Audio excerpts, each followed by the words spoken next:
오늘도 사도행전 14장, 오늘은 19절에서 28절까지의 말씀입니다. 유대인들이 안디옥과 이고니온에 와서 무리를 충동하니 그들이 돌로 바울을 쳐서 죽은 줄로 알고 시외로 끌어내치니라. 제자들이 둘러섰을 때 바울이 일어나 그 성에 들어갔다가 이튿날 바나바와 함께 더베로 가서 복음을 그 성에서 전하여 많은 사람을 제자로 삼고 루스드라와 이고니온과 안디옥으로 돌아가서 제자들의 마음을 굳게 하여 이 믿음에 머물러 있으라. 우리가 하나님의 나라에 들어가려면 많은 환난을 겪어야 할 것이라. 각 교회에서 장로들을 택하여 금식 기도하며 그들이 믿는 주께 그들을 위탁하고 비시디아 가운데로 지나서 밤빌리아에 이르러 말씀을 버가에서 전하고 아탈리아로 내려가서 거기서 배 타고 안디옥에 이르니 이곳은 두 사도가 이룬 그 일을 위하여 전에 하나님의 은혜에 부탁하던 곳이라.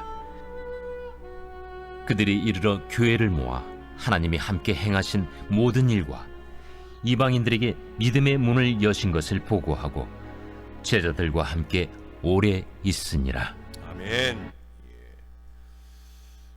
바울의 제1차 전도 여행은 구브로 섬에서 시작하여 여기 안디옥이라고 하는 명칭이 두 번 나오죠. 앞에도 나오고 또 뒷부분에도 나와요. 뒷부분에 나오는 안디옥은 수리아 안디옥이라고 해서 우리가 안디옥 교회라고 일컬어지는 2월 달에 큰 지진이 나서 어려움을 당했던 그 튀르키예 아래쪽에 있는 그런 안디옥, 여기가 수리아 안디옥이라고 불리는 바로 그런 곳이, 거기서 제자로 사도로 선교사로 파송이 되어지. 그리고 오늘 19절에 나오는 여기 안디옥은 흔히 비시디아 안디옥이라고 합니다. 이것은 좀 더 위쪽으로 올라와서 있는 안디옥을 말하는 거예요.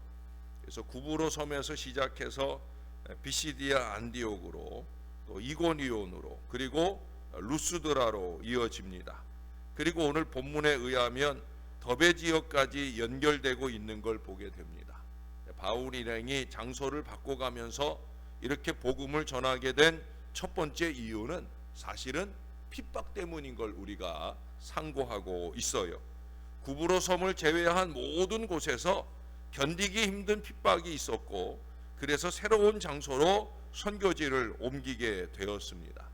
지난 시간에 우리가 루스드라에서 그 나면서 안진뱅이였던 사람이 바울에 의해 치료되어져 일어나서 뛰는 모습을 보았는데, 그러자 루스드라 사람들은 바울과 바나바 두 사람을 신처럼 생각하면서 제사까지 지내려 했어요. 그러나 그곳에서도 핍박은 계속됐어요. 어떤 핍박입니까? 여기 19절에 보면 유대인들이 안디옥과 이고니온에서 와서 무리를 충동하니 그들이 돌로 바울을 쳐서 죽은 줄로 알고 시외로 끌어내치니라. 비시디아 안디옥에서 또 이고니온에서 유대인들이 바울을 핍박해서 루스드라에까지 와가지고 복음을 전하는데, 그들이 루스드라까지 찾아와가지고 선동하고 핍박하고 죽이기까지 하려고 했다. 여기 방해자들은요, 우리보다 더 열심히 해요. 유대인들은 비시디아 안디옥에서 루스드라까지가 무려 170km예요.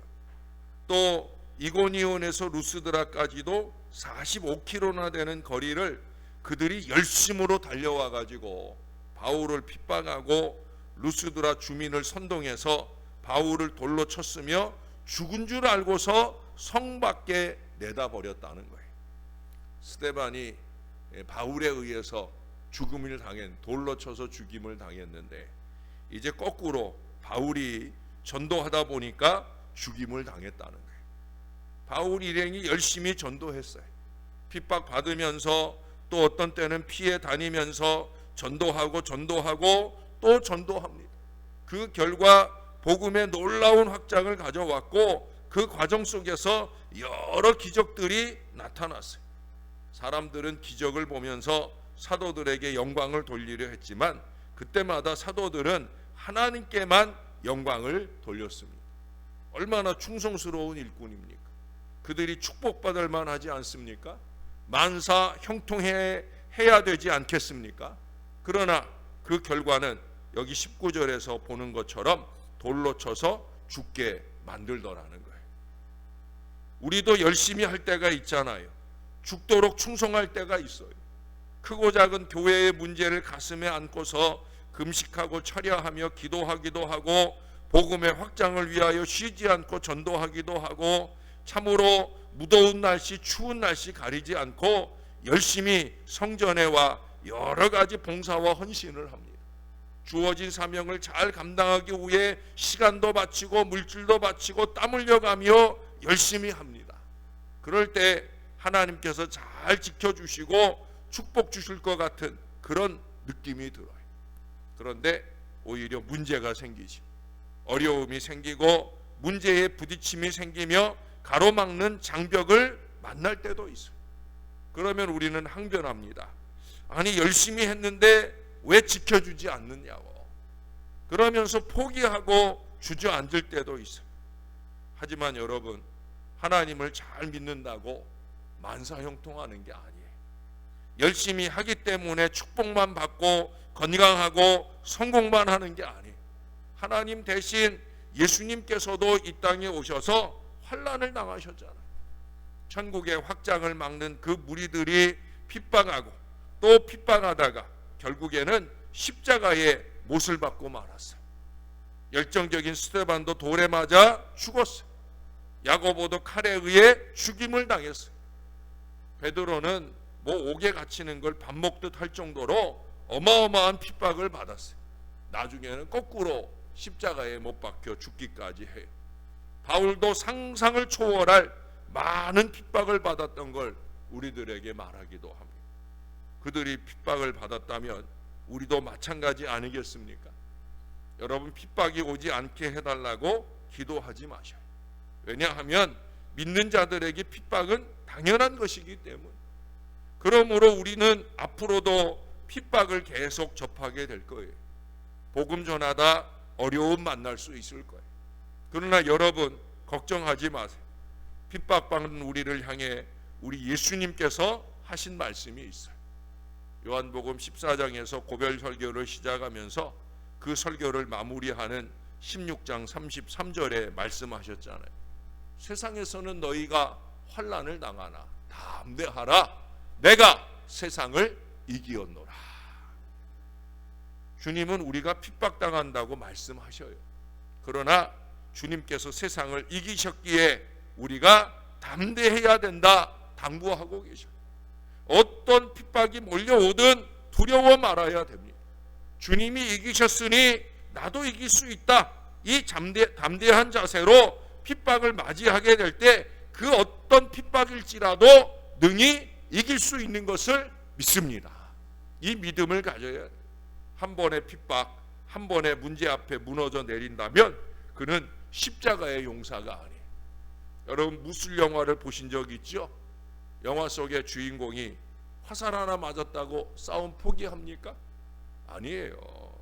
화살에 맞고 창에 찔리고 칼에 상처를 입어 죽어가면서도 끝까지 싸우는 것, 그것이 바로 용사의 모습이요 주인공의 모습이에요. 십자가의 용사는 한 번의 상처로 포기하지 않아요. 새벽 용사는 한 번의 게으름으로 무너지지 않아요. 계속해서 핍박이 오고 시험이 몰려온다고 도망치지 않아요. 그들은 결코 비겁한 그리스도인이 아닙니다. 여러분 여기 20절 21절에 보시면 바울은 십자가의 용사가 어떤 사람인가를 보여줍니다.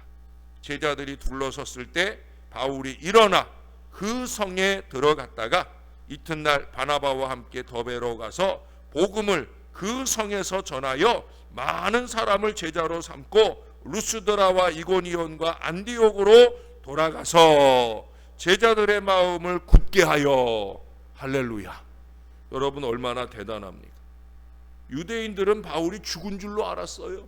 그래서 성 밖에 버렸습니다. 그러나 죽은 줄 알았던 바울이 일어납니다. 그리고 성 안으로 다시 들어가. 성 안에는 자신을 죽이려던 사람들이 있잖아요.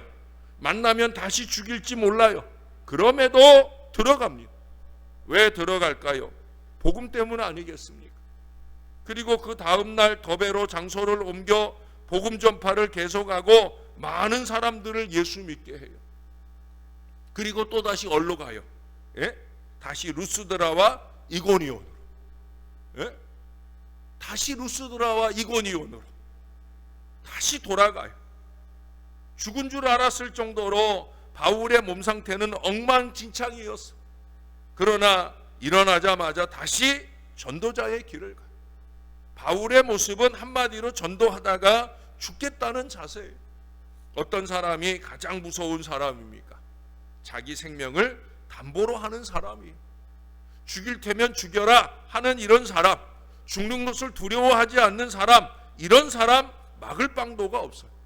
그런 사람에겐 무서울 게 아무것도 없는 거예요. 바울은 도대체 어떤 사람이길래 그토록 죽어가면서까지 그 길을 갈 수 있단 말입니까? 하나님께서 전도할 수 있도록 순식간에 상처를 말끔히 씻어주셨고 아픔을 순식간에 없애주셨기에 전도할 수 있었겠습니까? 아니에요. 그러면 바울은 상처가 쉽게 회복되는 특별한 체질의 사람일까요? 그것도 아니에요. 우리와 똑같은 사람이에요. 죽을 정도로 돌에 맞았으니 하루가 지났다고 해서 어느 정도나 회복이 되었겠습니까? 그러면 도대체 바울이 어떤 사람이길래 그는 이 죽을 것 같은 고통 중에서도 벌떡 일어나 다시 복음, 다시 전도, 여기에 쓰임받을 수 있었겠느냐 하는 거예요. 고민하는 저에게 하나님께서 해답을 주셨어요. 갈라디아서 2장 20절 말씀입니다. 내가 그리스도와 함께 십자가에 못 박혔나니 그런즉 이제는 내가 산 것이 아니요 오직 내 안에 그리스도께서 사신 것이라. 이제 내가 육체 가운데 사는 것은 나를 사랑하사 나를 위하여 자기 몸을 버리신 하나님의 아들을 믿는 믿음 안에서 사는 것이라. 정답이 뭐예요? 바울은 이미 죽은 사람이라는 거예요. 십자가에서 예수 그리스도와 함께 죽었다는 거예요. 그리고 이제 바울이 사는 것은 자신이 사는 게 아니라 그의 안에 거하시는 예수 그리스도께서 사시는 것이다. 바울의 중심에 자신은 다 사라져 버렸고 예수님으로만 가득 차 있더라는 거예요. 바꾸어 말하면 성령 충만으로 차고 넘쳤다라는 얘기예요. 여러분, 사람은 한 번 죽지 두 번 죽지 않아요. 그렇기 때문에 한 번 죽어버린 사람에게 죽음은 더 이상 두려운 게 아니에요. 내가 열심히 봉사하다 주저앉는 것은 내 안에 계시는 예수님의 힘으로 하는 게 아니라 내 자신의 힘으로 하기 때문에 내가 살아있어서 그런 거예요. 내가 덜 죽었기 때문에 실망하고 포기하고 싸우고 내 이익을 추구하고 내 자존심 생각하고 큰소리치며 화내고 혈기 부리고 질투하고 이 모든 것들이 죽지 않았거나 덜 죽었기 때문에 저나 여러분들이 자주 그 어리석음 속에 머물곤 합니다. 여러분, 죽은 사람에게는 자기 이익이 없어요. 죽은 사람에게는 자존심이 있겠습니까? 죽은 사람에게 아무리 욕하고 때리고 흉보고 짓밟은다 한들 아무런 반응이 없어요. 왜? 죽었기 때문에. 여러분, 우리도 구원받았다면 예수 그리스도와 함께 십자가에 못 박혀 죽은 사람이에요. 지금 우리는 우리가 사는 게 아니라 예수님께서 우리 안에서 살고 계시는 거라. 그러니 이 바울처럼 예수님을 위해 살 수 있어야 되는 거예요. 예수님으로만 가득하여 예수님만 나타낼 수 있어야 되는 거예요. 성령 충만하여 성령 하나님만 나타내야 된다는 거예요. 그럴 때 우리도 바울처럼 죽어가면서도 전도할 수 있을 거예요. 손해보고 희생하면서 끝까지 충성할 수 있는 거예요. 복음을 위해서라면 그 어떤 일도 마다하지 않고 갈 수 있는 거예요. 목숨이 끊어지는 순간까지 사명 감당에 최선을 다할 수 있습니다. 내가 힘들다고 내 사명 포기하면 그 힘든 길을 누가 가려고 하겠습니까? 내 길은 내가 가야 되는 거예요. 내 사명은 내가 완수해야 되는 거예요. 예수님 믿는 사람은 자신을 위해 살 수 없는 사람입니다. 나의 주인은 내가 아니 내 안에 예수님만이 존재하실 뿐이에요. 설익은 의사가 사람 죽인다는 말처럼 절반만 죽지 말고 제대로 죽어서 사람 죽이지 말고 사람 살리는, 예수님 욕먹 찍는 일 없도록 그렇게 믿음의 삶을 살아내는 저와 여러분들이 될 수 있어야 된다는 거예요. 10사람이 도둑 1명 못 막는다는 말이 있잖아요. 여기 수많은 유대인들이 전도하지 못하도록 길을 쓰고 막았지만 바울을 막았어요? 못 막았어요? 못 막아요. 못 막는 거예요. 복음의 확장은 오히려 날로 더해갔을 뿐이에요. 복음이 중요한 사람은 다른 것이 중요하지 않아요. 반대로 다른 것을 중히 여기는 사람은 복음을 중히 여기지 않아요. 어떤 핍박이 오더라도 복음을 중히 여기는 저와 여러분들이 될 수 있기를 바랍니다. 전도가 더 중요하고 선교가 더 중요하고 이걸 따질 일이 아니에요. 전도와 선교는 다 중요한 그런 믿음의 사람들이 되시기를 바랍니다. 왜? 복음 전하는 일이니까. 복음을 전하는 데 있어서 넘지 못할 산은 없는 거예요. 넘지 못할 파도는 없는 거예요. 넘지 못할 바다는 없는 거예요. 우리의 갈 길이 아무리 멀고 험하다 할지라도 내 안에 계시는 주님이 대신 가주시기 때문에 우리는 반드시 갈 수 있어요. 아르헨티나에서 29년째 선교를 하고 내년이면 30년째가 돼요. 코로나 기간 중에도 그 아르헨티나를 지키고 거기서 선교하신 제 절친 이재삼 선교사님이 계셔요. 이 30년 선교가 얼마나 어려우면 총회 선교부에서 30년 선교한 분에게 특별하게 총회에서 상을 줘요. 그러나 그 상을 받으러조차 올 수가 없어요. 왜냐하면 너무 멀어요.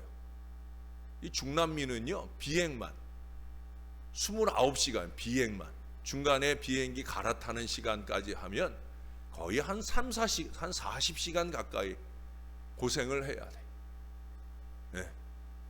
그것도 선교사가 뭐 거기서 미국으로 올라갔다가 이렇게 오면은 비행기도 좋고 또 조금 더 절약된 시간 안에 올 수 있지만 그 항공료가 비싸가지고 그래서 거꾸로 와요. 거꾸로. 예? 저쪽 대서양을 건너서 아프리카, 이번에 들어보니까 아디스 아바바, 이디오피아의 아디스 아바바에서 환승을 한다는 거예요. 저도 아디스 아바바에서 환승을 해봤어요. 지난번에. 사람이 얼마나 많은지. 서서 다음 비행기를 기다려요. 어디 앉을 곳도 없고요. 서서 다음 비행기 기다려요. 우리 일행을 찾는데도 얼마나 고생이 될 정도인지. 그저께 출발을 해가지고 그 환승하는 아디스 아바바에서 어제 저에게 문자를 보냈어요. 제가 그 아디스 아바바에 잠깐 머물러 보니까 더 마음이 짠한 거예요. 비행기 요금 좀 아끼겠다고 더 고생길을 찾아서 그래 이제 돌아가는 걸음인데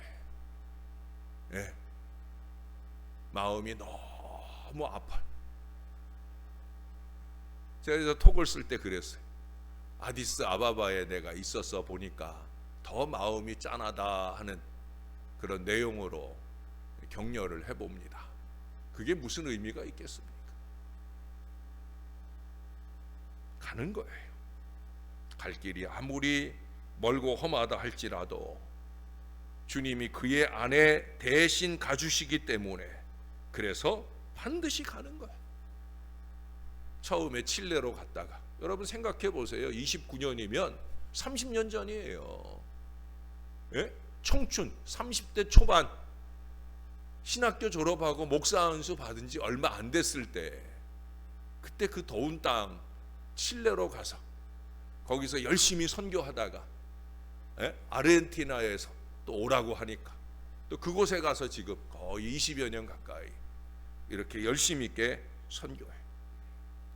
여러분, 우리가 이 땅에서 우리가 열심히 있게 한다고 하는 일들이 이런 분들에 비하면 참 보잘것없죠. 부족한 종도 그런 생각을 해요. 나름으로 저는 뭐 열심히 하려고 하는 사람이잖아요. 아닌가요? 그 나름으로 교회를 열심히 하고 복음을 열심히 하고, 그러나 그분들에 비하면, 여러분, 우리의 고난이 예수님과 비교되고 바울과 비교되겠습니까? 전 세계에 흩어져 있는 이 많은 선교사님들과 비교가 되겠습니까? 예수님은 십자가를 지셨고 죽으시기까지 핍박을 받았어요. 바울은 죽음의 위협을 수차례나 받으면서 말할 수 없는 핍박을 받았고요. 결국은 로마에서 단두대에서 목이 잘려 죽임을 당하잖아요. 그러나 그 핍박 중에도 예수님은 자신의 길을 가셨어요. 바울도 자신의 길을 갔어요. 그러니 우리도 가야 되는 거예요. 사명의 길을 끝까지 가야 되는 거예요. 어떤 경우에도 가야 할 길을 포기하지 않고 가야 되는 거예요. 제가 그 이재삼 선교사님이 참 자존심도 강하고 아주 순전하고 믿음이 좋은 분이에요. 근데 한 2, 3년 전에 아마 코로나 시기가 많이 어려웠든지 정식으로 저에게 도움을 요청하는 메일을 보냈어요.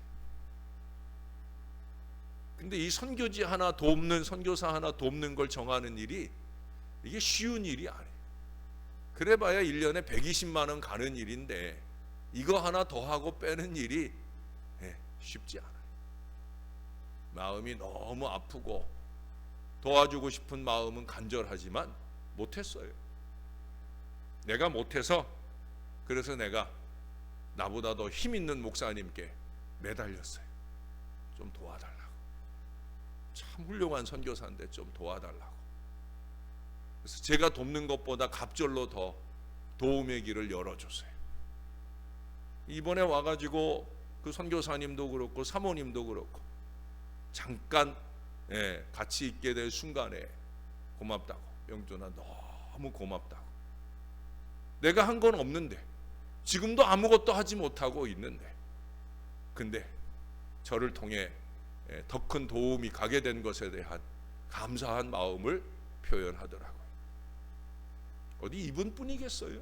여기저기 많은 도움의 손길이 우리를 향해 손을 뻗치고 있어요. 여러분, 포기하지 말아야 됩니다. 선교사님들이 포기하지 않고 20년, 30년 목숨을 걸고 선교지를 지켜내는 것처럼 저와 여러분도 주님이 우리에게 주신 일, 그 일로 인하여 고난도 당하고 핍박도 당하고 어려움도 만나지만 그러나 우리도 포기하지 말아야 됩니다. 새벽 아침에 이 기도하는 걸음을 포기하지 말아야 됩니다.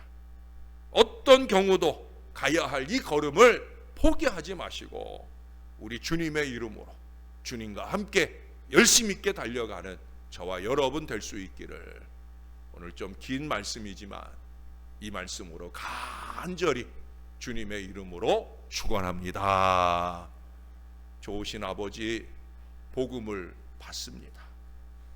생명의 복음을 받았지만 이 복음 때문에 우리는 죽어야 하는 것임을 깨닫게 되어집니다. 주님, 그리스도와 함께 내가 십자가에 못 박혀 죽었나니, 그리스도와 함께 죽었나니, 곱씹어보고 또 곱씹어봐도 나는 아직도 살아있는 것 같아요.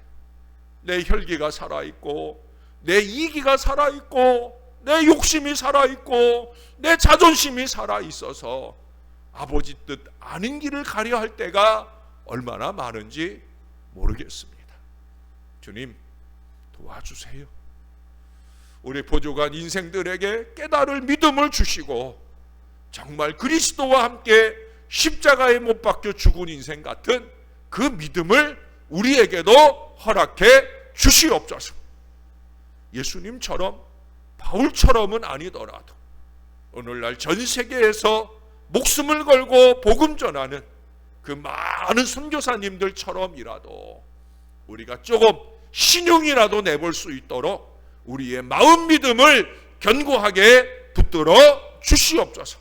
우리의 시간을 드리고 물질을 드리고 마음을 드리는 일이 안타까운 마음이 되지 않도록, 아까운 마음이 되지 않도록 우리를 붙들어 주시고 더욱더 주의 복음을 위하여 힘을 낼 수 있게 도와 주시옵소서.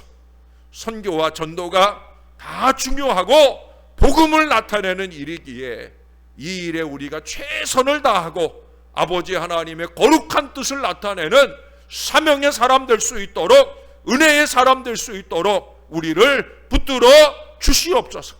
주님이 손잡아 주시면, 우리 부족한 인생들의 이 손 잡아 주시면 우리가 그 믿음의 걸음을 걸어가게 될 수 있는 줄로 믿습니다. 한 사람 한 사람 강하게 잡아주시고 하늘 은혜를 따라 주어진 사명 잘 감당하게 도와주시옵소서. 날씨가 많이 덥습니다. 더운 가운데서도 주신 사명에 애를 쓰는 하나님의 사람들을 기억해 주시옵소서.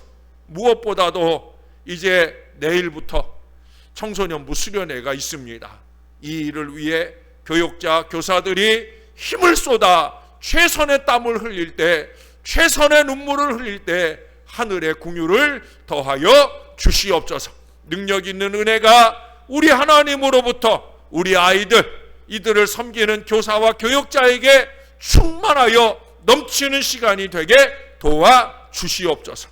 주님의 함께 하심을 소원합니다. 주님 때문에 감사하고, 주님 때문에 행복하고, 주님 때문에 이 핍박의 걸음을, 이 고난의 걸음을, 이 헌신의 걸음을 승리하며 갈 수 있는 저와 이 모든 자녀들 되게 도와 주시옵소서. 우리 이재삼 선교사님 네 분과 또 많은 선교사들, 그들의 가는 모든 걸음 동안에 하나님의 영광의 복음을 힘있게 나타나도록 영육간의 강건함을 더하여 주시옵소서. 감사합니다. 예수님의 이름으로 기도합니다. 아멘.